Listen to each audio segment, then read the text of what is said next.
This episode is brought to you by Brilliant, the online learning platform that allows you to learn about interesting and important topics through a fun and interactive method of teaching that enables almost anyone, including me, to master almost any topic from basics to advanced.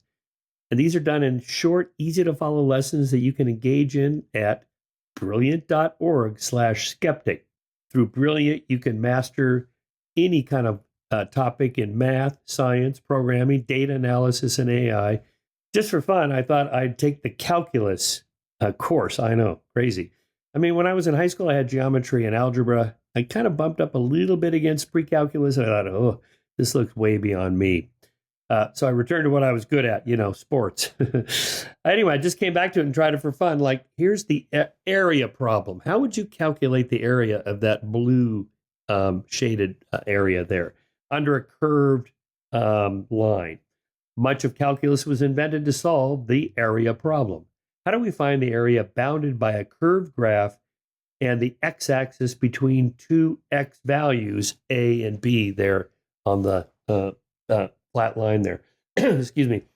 Well, that's what this does. And it does it by taking you step by step by step, as if the calculus teacher is standing right there next to you going, try this, try that. And it gives you little quizzes at every step to see if you get it right or not. Try this, try that. Now, pick which of the four answers to this particular question, and you pick one. And if you get it right, they go, yay, and you move on to the next step. If you get it wrong, you click on the word why, and it tells you why you got it wrong, and then you move on to the next one. That's pretty amazing, and it actually worked. I wouldn't say I've mastered calculus, but I will say that I have an understanding of what I didn't get back in the day thanks to Brilliant. So check it out. Go to brilliant.org/skeptic, or just scan the QR code on screen there and click on the link in the description. Then you also get 20% off your annual premium subscription. All right, check it out. We don't have a lot of ads. We're sponsors of this show. Brilliant is one of them, and I really appreciate their support, and you will too. Give it a try. Brilliant.org/skeptic. All right, here's our episode. Today's guest, Diane Coyle, is the Bennett Professor of Public Policy at the University of Cambridge. She's the author of Cogs and Monsters, What Economics Is and What It Should Be. All right, we'll get into that maybe a little bit. GDP, A Brief but Affectionate History. Markets, State, and People, Economics for Public Policy. The Soulful Science, what economists really do and why it matters. And her new book, here it is, The Measure of Progress, Counting What Really Matters. We have an excerpt from this book coming out in the next issue of Skeptic on the health and wealth of nations. I mean, these are really important topics. Diane, nice to see you. Thanks for coming on to talk to me. Thank you for the invitation to join you today. So what's your story? How did you get into economics? What's your background to that? What drew you to that subject? I started out thinking I was going to be a philosopher. I did a subject called Philosophy, Politics, and Economics at Oxford University as an undergraduate. I had visions of sitting in a pavement cafe in Paris, writing and drinking coffee. But I had a fantastic economics tutor who was a dedicated teacher, which makes such a difference in your life, but also was a great example of why economics was important and interesting. So I stuck with it after that. That's pretty good. Yes.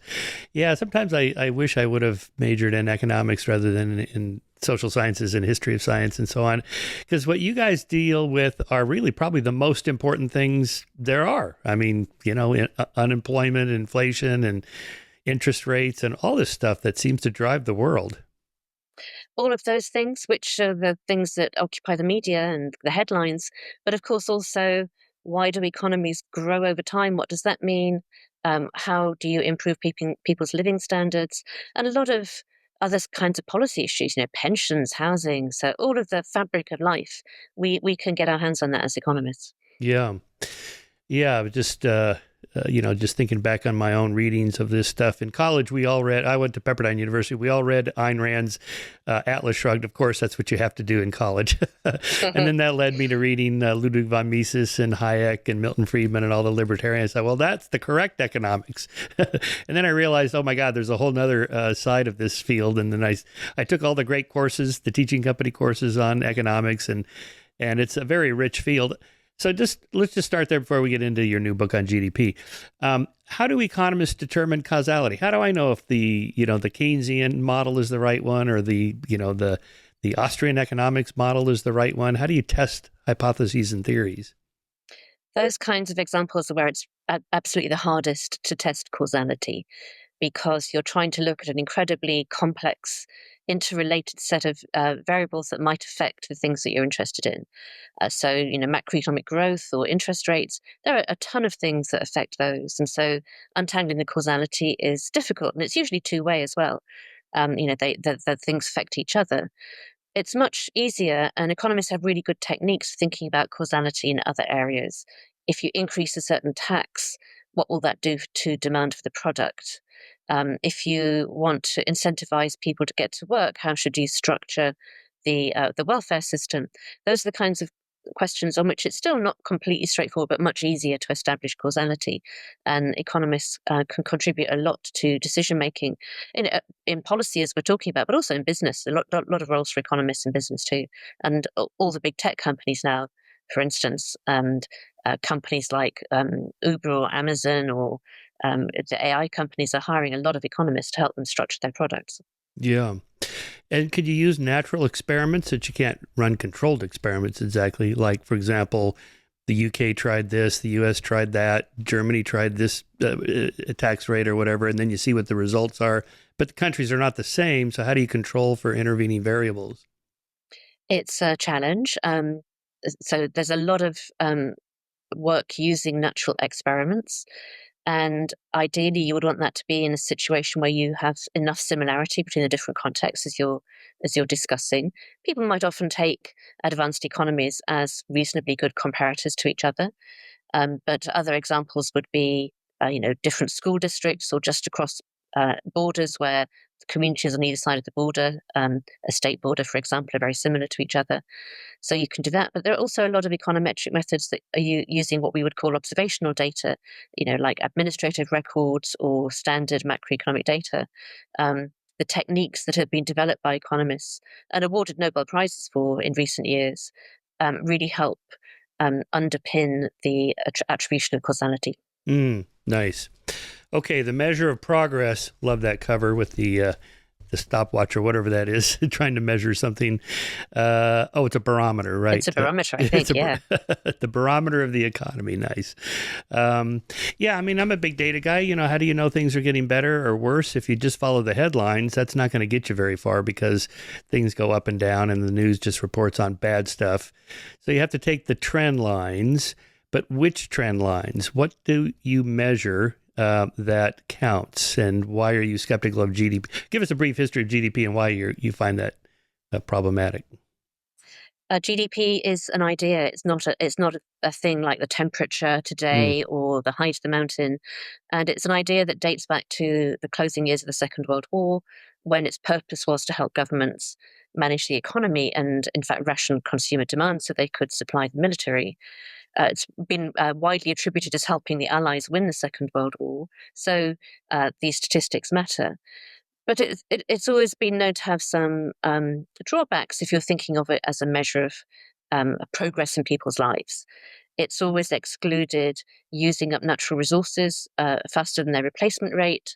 It's never properly accounted for the depreciation of infrastructure. It's never included valuable activities that don't involve the paid economy, so caring for people at home or cooking at home, for example. And these are all things that might matter for policy decisions. But I guess as long as the economy wasn't undergoing big changes, the drawbacks, they were known, they weren't shifting, and so it didn't matter so much. The reason that GDP has become less useful in recent times is that the economy has transformed dramatically.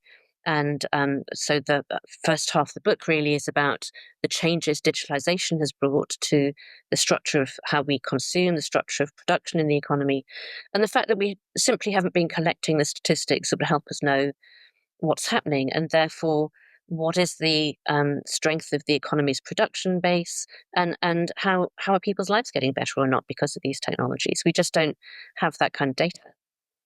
So an example might be in the old days, they counted the number of cars that Ford or GM made.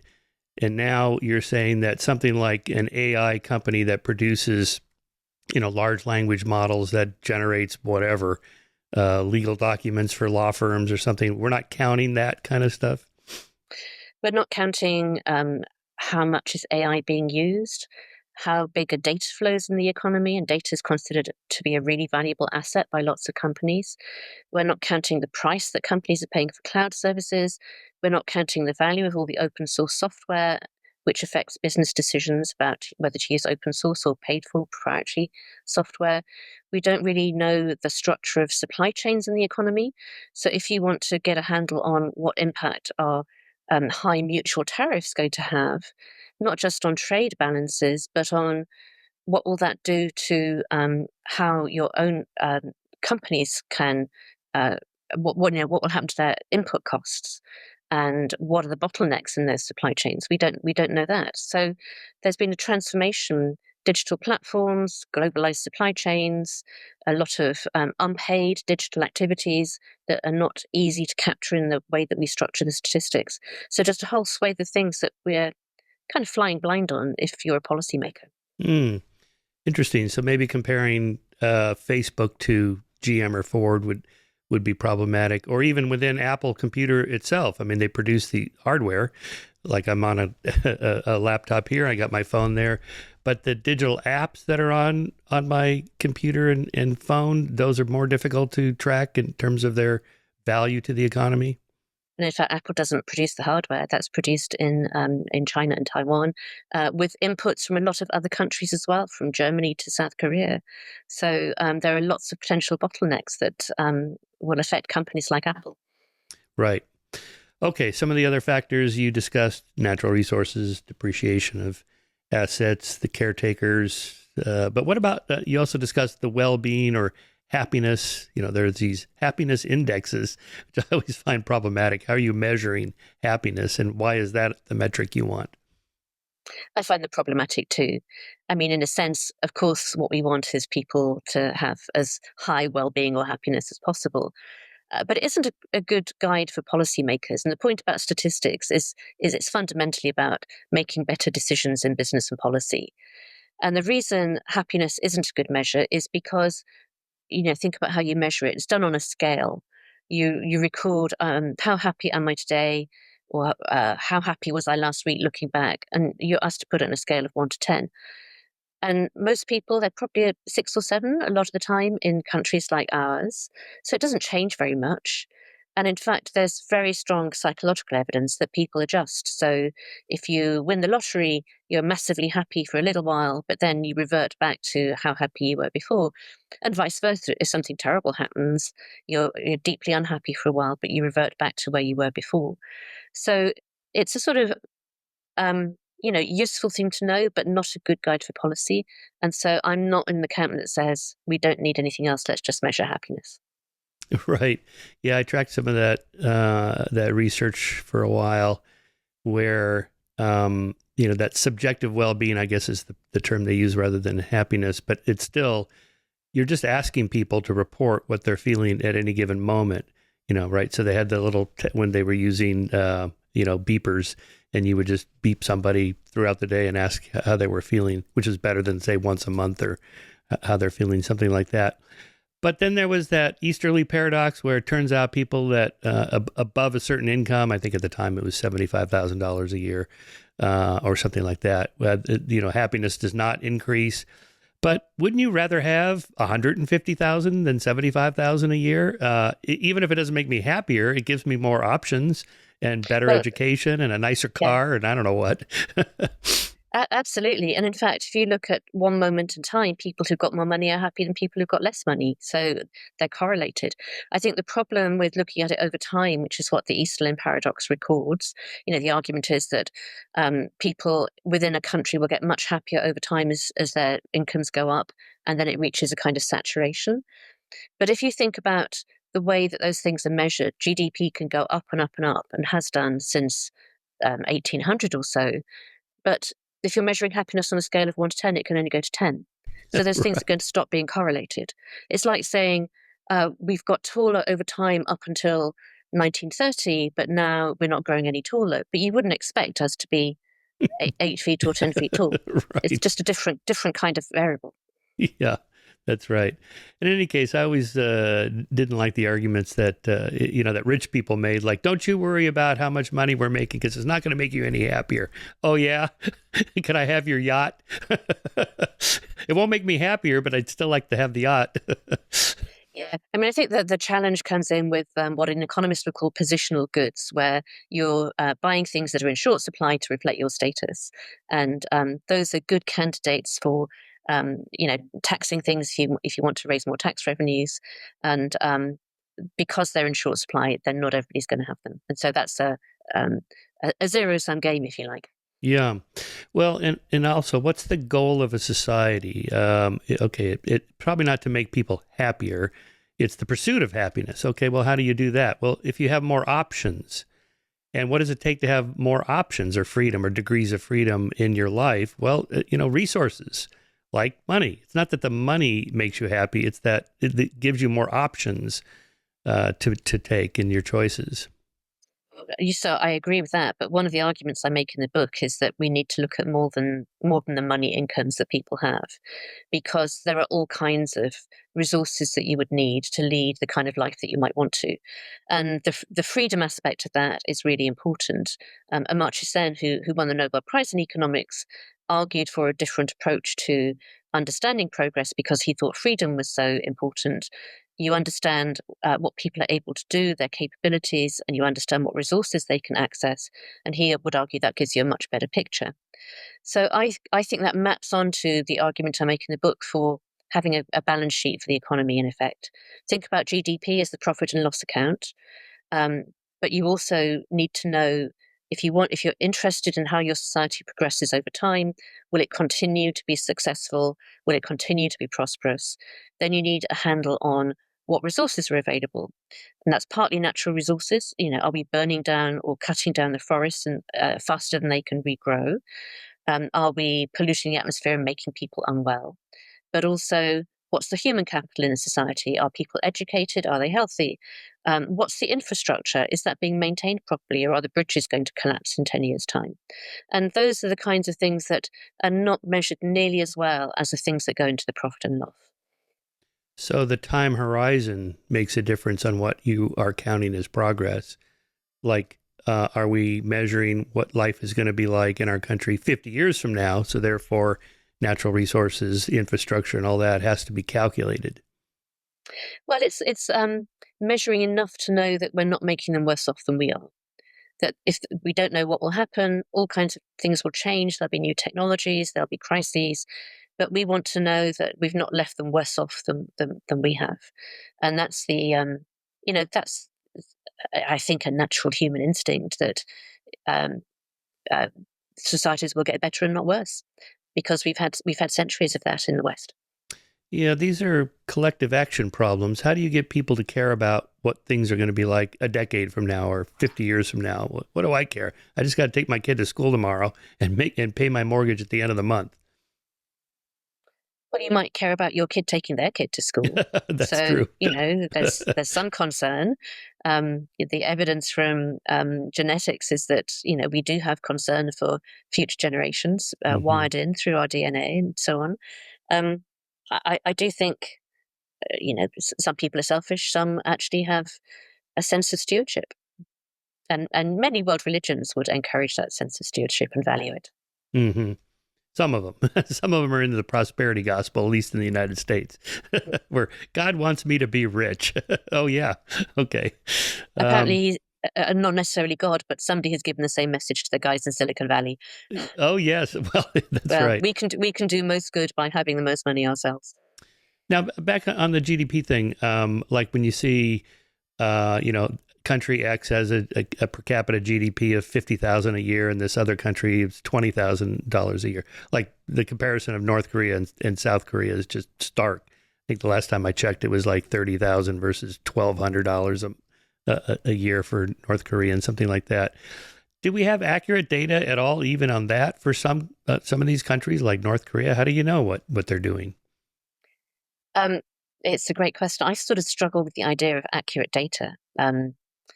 People think that because people think that GDP is an actual thing, they think you can measure it more or less accurately. But there are so many um, decisions, judgments that go into how you construct it, it's actually really hard to compare countries with very different structures, very different economic structures to each other. But for North Korea and South Korea, one thing that you can look at, and maybe you've seen this picture, is how many lights are there at night? Yes, I have seen that, yes. The northern side of the border is almost completely dark. So one of the things that many economists do now, because low-income countries find it much harder to construct GDP figures at all, is to look at how much light is emitted, or use satellite images to do that, use satellite imagery to look at urban buildup, use mobile phone data to measure activity, and so on. So there are new sources of data that are directly measuring people's activity that can give you, in a sense, a more accurate picture than the GDP statistics. Yeah. And even within a country, would it be distorted by, say, the Silicon Valley people in Northern California making so much more money, or being so much more productive than little guys like me? And therefore, I don't really have as per capita. My per capita is not really that high as it looks like on the statistics. So yeah, the distribution matters, which is what you're pointing out. I'm not sure the Silicon Valley guys are more productive. They've certainly got more market power, so they can command a higher share of the profits. And because for a long time, economists did not look much at distribution, it was a sort of silo in the discipline. There were economists who studied it in great detail, but the average run of macroeconomists didn't think about it very much. I think it's one of the contributing factors to the polarization that we're seeing in many economies now. The kind of people who are living in former Rust Belt towns or rural areas that have not seen growth in GDP or productivity very much, that's been concentrated in urban areas, well-educated people, certain sectors of the economy. And so there has been growth, but it's been really unequally distributed for some decades now. So income inequality would also be in your dashboard. You talk about your dashboard. Let's talk about that. Different kinds of components that go into measuring an economy's progress. Let's start with income inequality. Do you worry about that? Oh, sure. I think we all ought to worry about it now, because it's probably unsustainable if you want a stable and increasingly prosperous society to have the kinds of inequalities that we observe in many places now. So it certainly matters. That raises all kinds of difficult policy questions. What would you do about that? And I don't think there's a straightforward, simple answer. Things like universal basic income have become very popular ideas, but that seems to me, first of all, impractical, because you'd have to tax an awful lot to support a universal basic income that people could live on. And it's things like, what sort of access do they have to a good education or to transport that will help them get to a good job in a nearby town. So you need to think much more about what are the opportunities open to people, because I think everybody would like to get on themselves and not just sit back and receive a not very substantial universal basic income. Make the case for why I should care about income inequality. On the one hand, I could see people that don't even have 3 square meals a day and in a stable job and home. Okay, yeah, we should get everybody up to some basic level. But if you're in the middle of the bell curve, like me, I'm just middle class. What do I care how much money Elon Musk or Jeff Bezos is worth? It doesn't really affect my life, or does it? Well, I would argue that Elon Musk is affecting your life at the moment if you're living in the United States, and that Maybe. is a reflection of his financial clout, his wealth.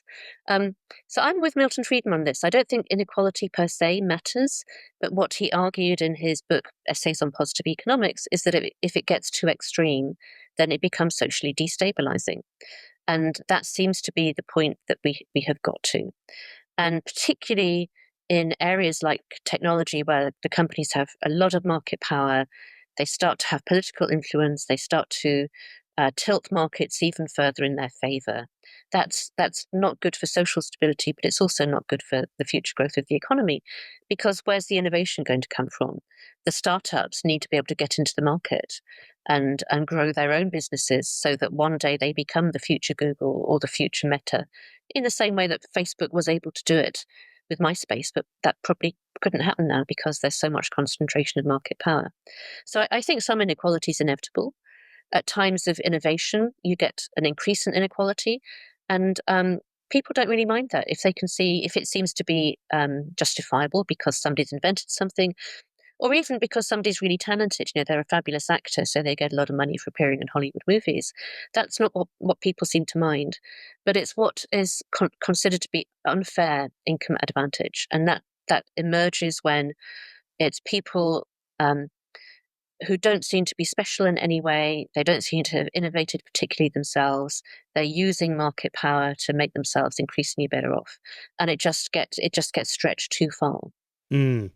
So would one policy solution be a more progressive tax system than we already have? Indeed, and many countries, including the United States, used to have a really very progressive tax system, income tax system, back in the 1960s, which was a great era for economic growth. It didn't seem to dampen innovation and growth at all. Why doesn't it? It seems like, if you're telling me that like the upper income bracket now is 37%, I think. And at the time, in the 60s that you're referring to, I think it was like 80 or 90% or something above a certain level. Yeah. It seems, the argument the conservatives make or libertarians is that I'm just going to stop working when I get to a certain level, or I'll stop being productive. Does that not actually happen? For people who are entrepreneurs building companies, it doesn't seem to happen. They're driven. They'll do what they have to do. On the average, there is a point at which if you raise the average tax take too high, then the revenues go down and it has some disincentive effects. It's the famous Laffer curve. Mm-hmm. And the actual figure is an empirical question. There's no sort of magic number you pluck out. In the data, in the evidence, it seems to be maybe 50, 60%. So it's a phenomenon, but it's not as stark a phenomenon as some libertarians would paint it to be. Mm-hmm. So make the argument for why I should be okay with that. You in your dashboards of components that we want in a healthy, progressive society, not politically progressive, making progress in your economy, hunger and nutrition and education. Let's just take those two. We want the populace to be well-fed with healthy food, and we want everybody to have a basic education. Why should I care about that? Oh, because your own income depends on the availability of a healthy and skilled workforce to produce all the kinds of things that we want to enjoy in the economy. And that would, include the tech community. So we want people who are able to produce fantastic new AI research and products. But also, if you think about many of the services that we consume every day, health services for sure, but also professional services, or even your hairdresser, if they're highly qualified and highly skilled and healthy people, you're going to get a better quality service out of it. So it's part of the amenity of life, that we are all better off if we live in a society where people are happy, healthy, and skilled. Unfortunately, my hairdresser doesn't have much to work with, but that's a different problem. Yeah, so that reminds me of Obama's famous speech. You didn't build that, which conservatives' heads blew up over that. But in fact, he was making an important point. Like the public roads that people drive on to get to their private companies, or the police force, the fire department, the military that protects our country, and so on. The education of the people you hire. You didn't pay for their education. They got that somewhere else, and you hired them when they were done. And there's like 1,000 things like that we don't even really think about. That's exactly right. And it's the kind of things that you notice when they start going wrong. So, the potholes, the bridges falling down, the public transportation system stops working, so people can't get to work. They're taken for granted until they stop working. And then we can understand how much we relied on them. Water and sanitation, clean energy. These are the kinds of collective action problems that I wouldn't say only government, but you certainly need some kind of government and private industry combination. A lot of it will be private industry, and the purpose of government there is to set some minimum standards, coordinate people, and provide the pure public goods that would not be provided by the private sector. So Uber is great, having your own car is great, but the need for trains for transporting freight as well as passengers, the need for good roads to drive on, then the government needs to organise that, even if they're not actually creating them themselves. Yeah. Well, you've covered in your comparison of dashboards, there's a lot of different components on there. If the government leader, your prime minister or president or whatever called you and said, all right, give us the number. What's the thing we're going to call it? And what are the 10 things we should include in our measure? Whatever, 24, whatever the number of measurements are. Okay. We're going to call it comprehensive wealth.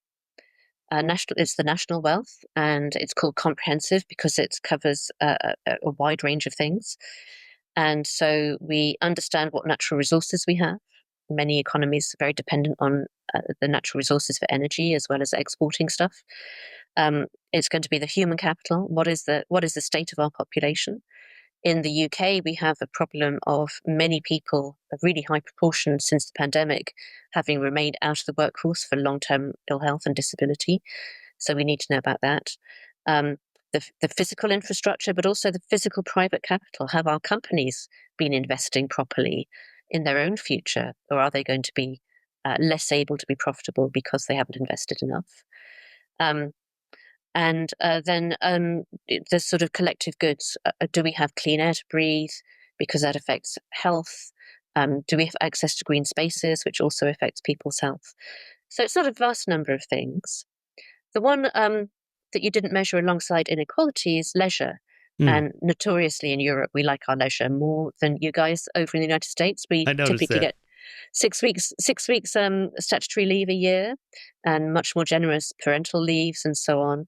And so if you take your GDP figures and adjust it for both income inequality and how much leisure you have, you come up with figures that put a country like France, where they take their leisure very seriously indeed, much closer to the United States in that comparison. Interesting. Right. But the argument is that having that kind of leisure time and or parental care time does make you more productive in the long run and healthier. And I don't know, you just live longer and you have less trips to the doctor because you're healthier and happier and so on. That's the argument. That's the argument. I mean, we're actually doing some research on the interaction between individual well-being and individual productivity and organizational productivity, because it's not a very, very well evidenced claim. It seems intuitive. That would be my hypothesis, but we're trying to establish that looking at some large companies. Yeah, why not just let companies do whatever they want? Well, because without some nudge from the government, they're probably going to do not what's best for the employee, but what's best for the bottom line. Or it may be that they can't be the first to move in their sector. So if you think about law firms or professional service firms, they've got this model where they hire young people, they work them furiously hard, and after a couple of years, if they can't take the pace or they're not bringing in enough money through their billable hours, they get chucked out.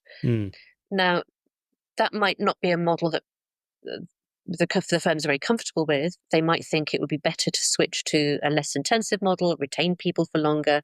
But it's quite hard to be the first to change your business model, because there are bound to be transition costs. It's likely to go down before it goes up.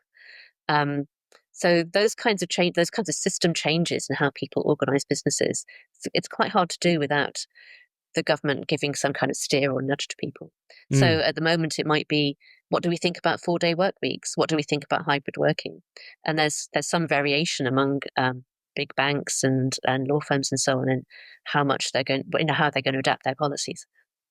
So do you like this idea of libertarian paternalism, the nudge idea of Cass Sunstein and Dick Thaler?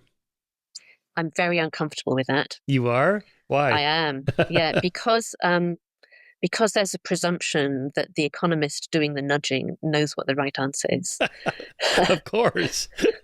And, I'm an economist and I know I don't know the right answer to everything. So I'm not against using behavioral interventions such as choice architecture, put the apples next to the till in the supermarket rather than the candy. That seems a pretty straightforward one. But for important life decisions, I would like to see much more input from people, the people who would be affected, because they're not technical decisions. There are value judgments, there are political judgments involved in that. Not our job as economists to take those kinds of decisions. What about you? Are you a libertarian paternalist, Michael? Well, I have strong libertarian leanings, as I mentioned, although now I'm more classical liberal just because libertarians have kind of gone a little extreme in some cases. But, so simple examples like you gave, put the apples next to the cashier, or like in California, on my driver's license, I had to, put the little dot on there that says, I will donate my organs if I'm killed in a car crash. In Oregon, they have the opt out. You are giving your organs, and unless you tell us you don't want to, right? So Oregon has a much higher rate of organ donations than California, opt in, opt out. I mean, Cass Sunstein's argument is that you have to make a decision one way or the other. Are you going to opt in or opt out? And here's the outcome. I guess your response to that would be, that's still a value judgment. Somebody's deciding if organ donation is something we want or not.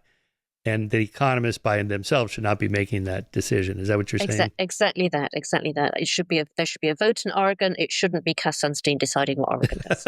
Right. I guess and then the more serious ones are like their argument that people don't save for the future. They have a short time horizon, right? They're myopic in their time horizon for making investments. And so we're going to do it for them by withholding from their paycheck every month a certain percentage and stick it in a retirement account for them. Now we'll give them a choice. You can have the high risk investment tool or the low risk investment tool. So you're still getting to choose.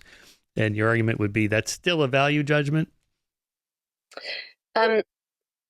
It's a judgment about the choices individuals make about how to use their resources. And so those kinds of interventions do increase the rate of saving. And so in the context of worrying that people won't have enough to live on when they retire, that's a good outcome. But to evaluate it properly, you also need to think about what are they not doing with the money that's being withheld. Maybe they would have spent that on a college education for their kids. So there's a value judgment involved in that as well. It isn't just a technical question about how do we increase people's retirement savings. Yeah. Now, and the other thing about the sort of libertarian philosophy is that people cheat too much and try to rig the system. I saw this in sports. If you don't have a governing body of a sport that enforces the rules, like doping in cycling, my sport, it's not that they want to cheat. It's just that if they think somebody else is doing it, then they have to do it just to keep up.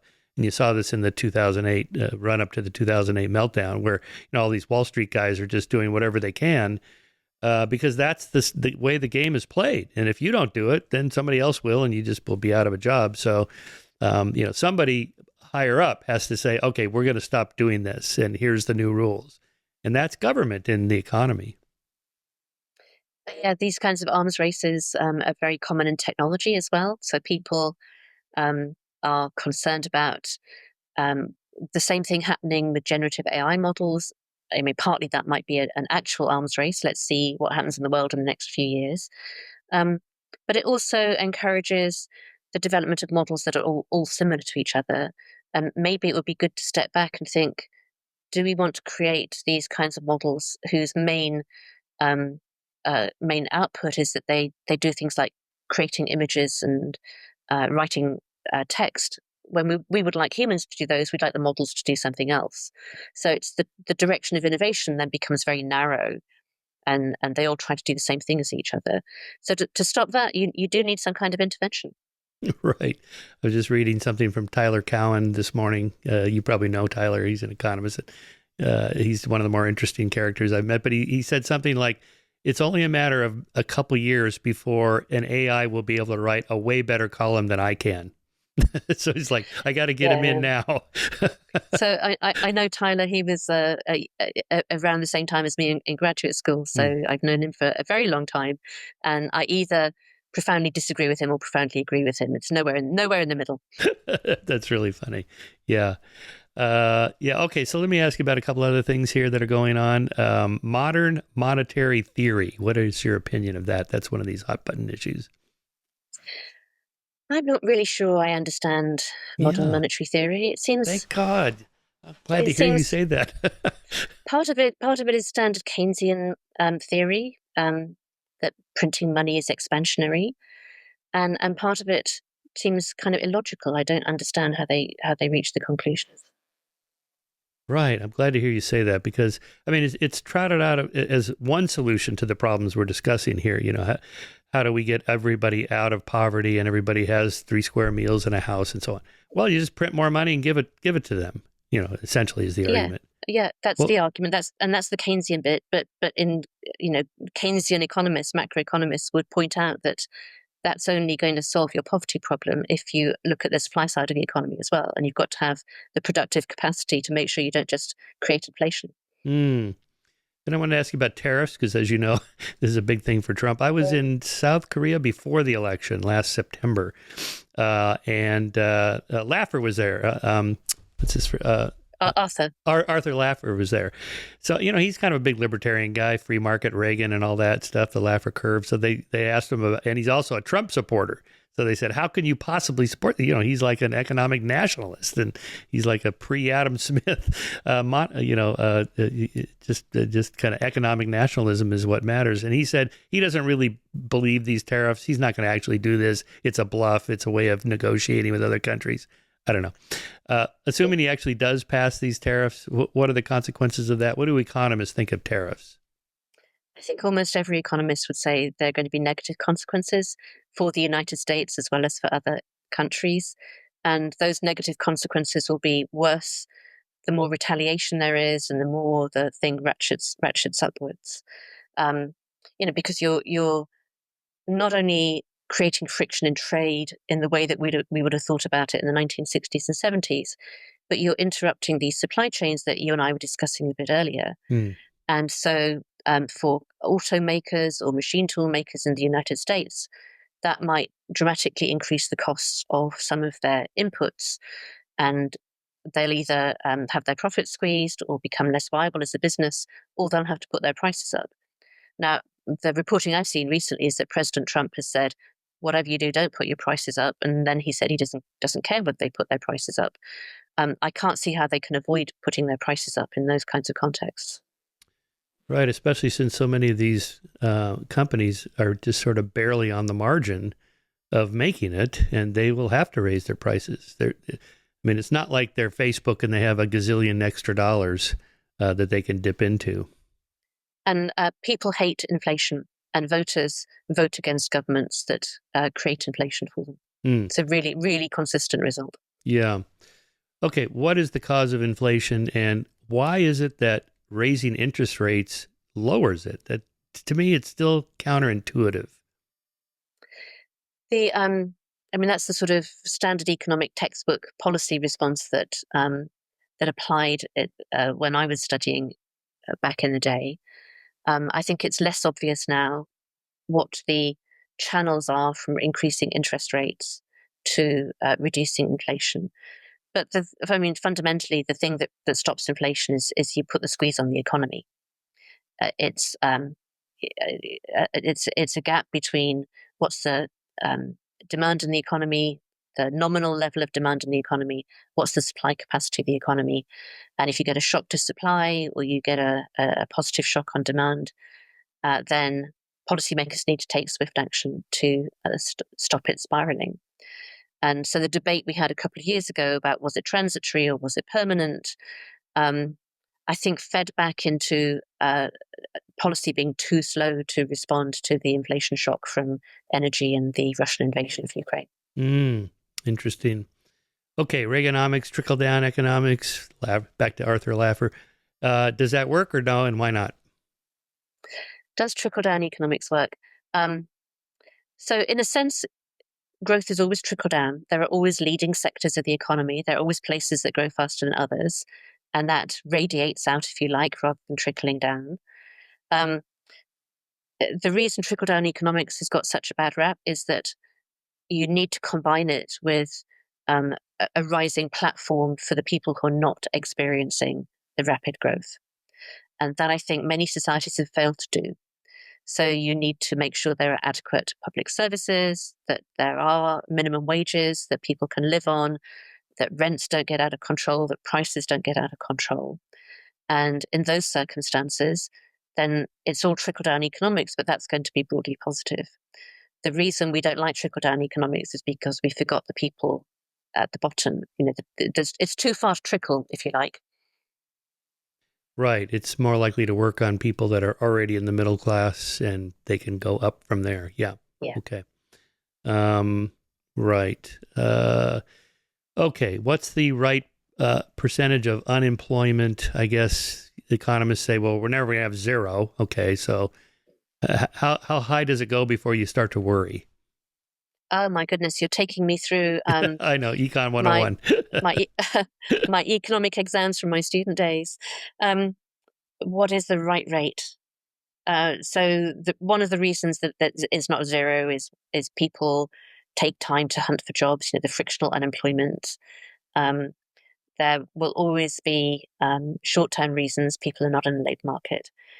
In the wartime years in the UK, somebody called William Beveridge wrote a very famous report about what the welfare state ought to look like post-war. And his idea of full employment was it would be 8%. We'd consider that, the unemployment rate for full employment was 8%. We'd consider that a high unemployment rate now. We've got used to, in recent times, 3-4%. Somewhere between 4 and 8 is probably right, but there's no magic number. And, the real issue for me is how quickly can people get back into jobs, and what's the quality of the jobs that they get compared to the ones that they were let go from. And if it's if they get a job but it's much lower pay or much worse job quality, then even if the unemployment rate doesn't go up, that's a pretty bad outcome. So you're trying to press me to give you a single number, and I'm not going to do it. Yeah, no, there is none. See, a lot of these things are, what's the right percentage of immigration you should have? Well, there's no right number. It depends what you want. Oh, yes. I mean, this is why economics used to be called political economy, because it is involved with all kinds of judgments like this. You can't get away from them. Yeah.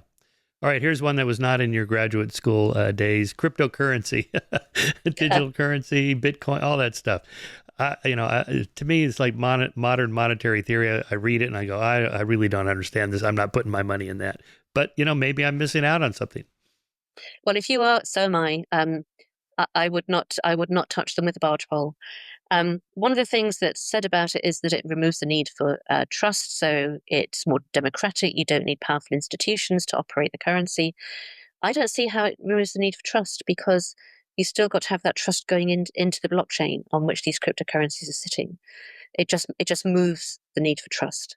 It seems to facilitate crime. It seems to facilitate speculation and fleecing people who are quite naive about it. So not something that I think is a good idea.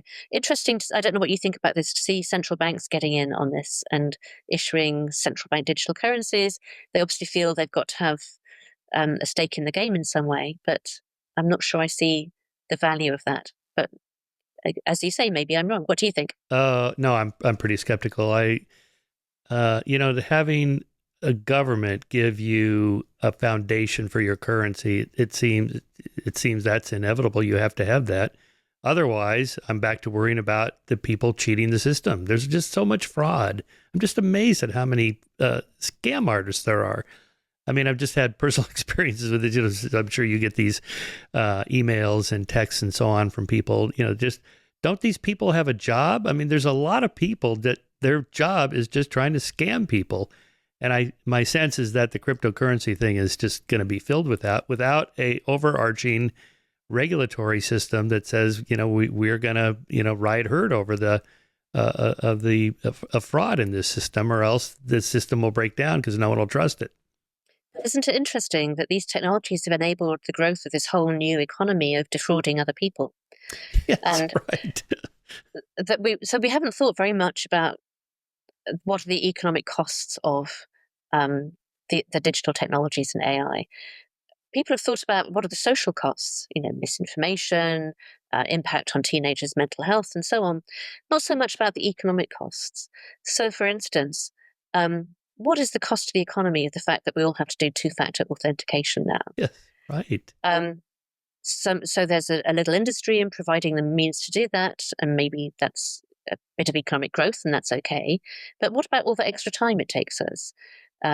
So there are lots of little frictions, little costs, as well as the obvious ones about the amazing explosion of online fraud, which I think is one of the biggest categories of crime these days. Mm-hmm. Oh, yeah, absolutely. It's billions. Occasionally I'll get these guys will get me on the phone and I'll drag them out for as long as I can and waste their time. But at some point I just ask them, why are you doing this? Why don't you have a real job and, you develop some character? They hang up on me. It's my husband likes to do the same thing. He keeps them hanging on. He asks where they are. And one of them said one time he was based in Oxford. And my husband said, "Oh, my son lives there. I could come and see you." The guy was so panicked. That's right. Yeah, I had one on the phone one time where, I owed the IRS money, and they were willing to take gift cards from Starbucks to pay it off. I went, "Oh, really? Starbucks gift cards? Okay, I'll do it. Okay, I'm getting in my car now. I'm driving. What should I do?"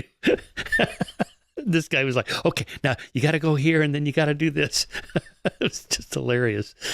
Yeah, I don't know. I mean, it seems like that would be a high cost for them, but maybe they score 1 out of 1,000, or if you send out a million emails, you get 1% back, and I don't know.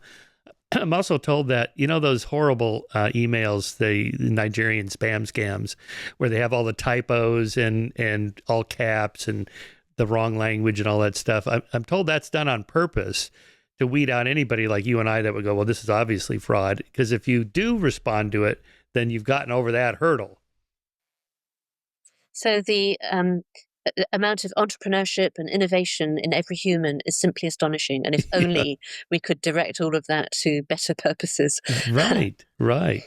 Okay, I know you got a hard out here. Last big question. I read a book called Trekonomics, sort of post-scarcity economics. That is, at some point, maybe it's the 23rd century of Star Trek, everyone will have so much and everything's digitized, and you have these replicating machines, and you just order your food out of the replicator and everybody has everything they need.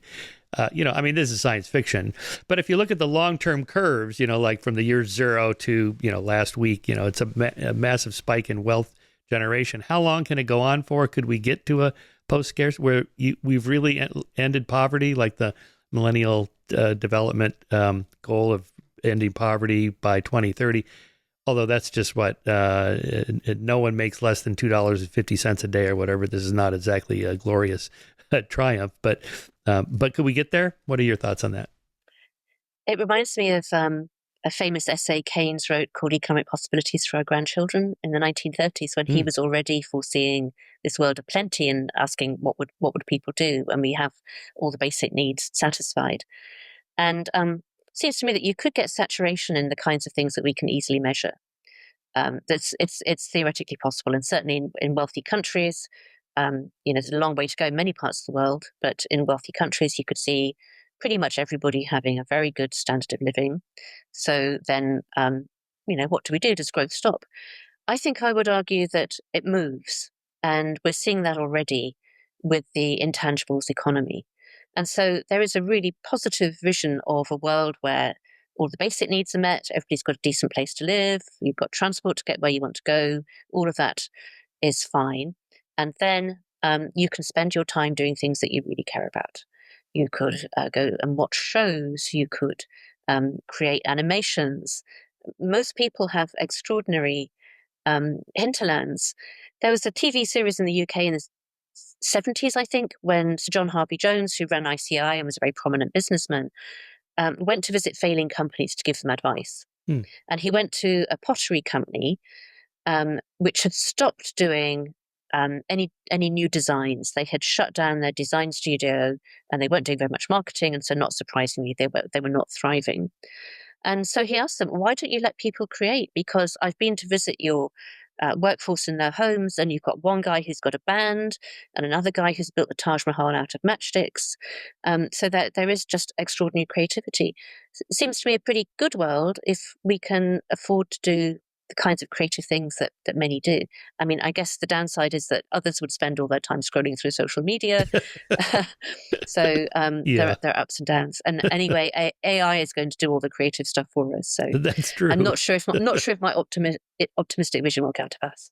Yeah, no, some of those old prognostications were that we'll all be art and literary critics and poets, as if that's the only thing that matters. Yeah. I can tell you don't want economists like me writing poetry. Oh, me neither.